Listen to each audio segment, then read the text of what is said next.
certainly. Yes, sir. Good evening. Now, I'll just give you a small brief. Cities are the engine of growth, as you know, we are all discussing. There's a lot of discussion on 24/7 service. So, sir, how is the pace of urbanization in Goa as compared to the other parts of the country? Looking at Goa, you can say Goa is fully urbanized. Means Goa is like one big city, you could say. Although we have rural areas, we call them villages, but the infrastructure in villages and the towns is nearly the same. Or you can say, even say, the towns are as bad as the villages, or vice versa. So, how different are the urban infrastructure requirements of tourist states and cities like Goa rather than other cities? You see, the tourists expect quite high standards of cleanliness, good roads, good power supply, good water supply. These are the basic, good sewage and good sanitation. If these things are in place, I feel the tourists are more comfortable. I have been told that advisories were given from the Scandinavian countries not to visit Goa because of the garbage problem. Yes. It could be as bad as that. Of course, there are always advisories in foreign countries not to visit India for various other reasons. Once it was the plague fear, sometimes it is malaria, sometimes it is something else. And sir, Goa is a state with lots of heritage and lots of history. So how is the pace of urbanization being kept and yet a balance being structured with the heritage? You see, Goa is basically a coastal state. The urbanization or the settlement area is on the coastal areas. We have a very, very small coastline of 105 kilometers. So the population density is mostly on the coastal belt. The interior is less populated, and then the reserve forest area comes into the picture, which is about 40% of the total area of the state.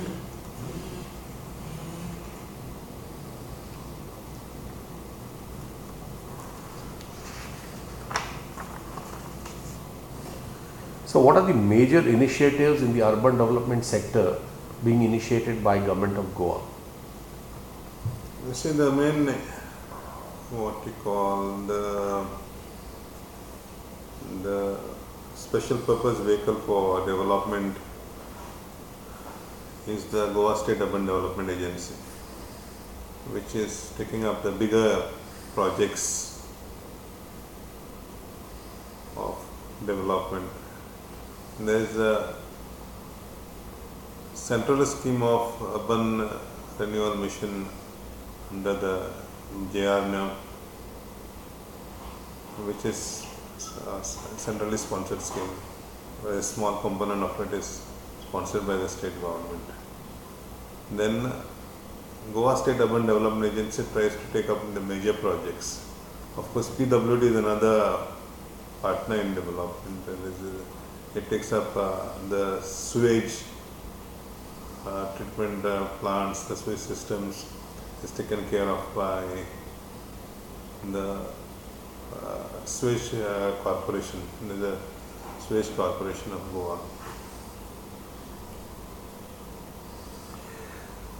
I think you have one of the few pioneering states to come up with this corporations who have started working. Can you throw some light on the sewage corporation, sir? Sewage corporation is receiving its funding from JICA. It is Japanese government. Soft loan is given to the state government for the tune of about 1,000 crores, about 1,100 crores, and it's a soft loan where most of the cities are to have a sewage infrastructure. The corporation is just doing the what you call the technical part of it, of getting the works executed. Do you have any, power is now a very major constraint for all the bigger states. It's a basic problem for Goa because we don't have our own power generation. The power we borrow from neighboring states and from the central grid. And as long as we are not power sufficient, we'll always have a problem. Industry is quite a problem. Even the tourism industry is affected by it.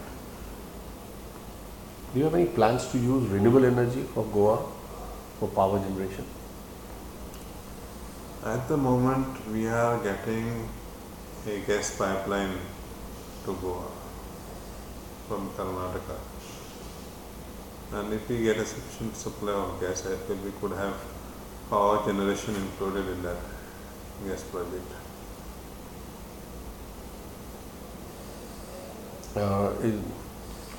So one major initiative that stands out in your mind, something like sewage, Goa is doing very good. Garbage collection from all the hotels is very proper. In health services, You see, as far as most of the parameters, Goa is number one, you could say, but it's not enough. From the tourist point of view, there has to be more to be done. There's a lot more to be done. We require better garbage collection, better sewage system, better sanitation, better roads, better clean beaches. Means even a small piece of paper will create a problem. It has to be still higher standards, means matching the international standards. what is your thinking? When will Indian cities be able to call themselves smart cities with a 24/7 service? You see, except the metros, I don't feel the smaller cities will work 24/7.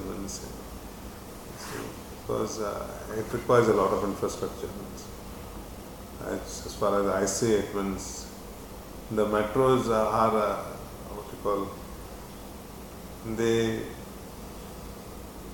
move by themselves. Means you don't have to make them move. Whereas we in Goa say we still close shops at 8 o'clock in the night. We shut down our shutters by that time, and we have to have our breaks. We don't work 24/7. It's not possible for Goans to work 24/7. So that culture is slowly coming, but it will take a little time, maybe another 15-20 years. And sir, lastly, what do you think must the citizen's role be in urban development? You see, ultimately, everything revolves around the citizen only. The more the citizen demands, the better facility he gets.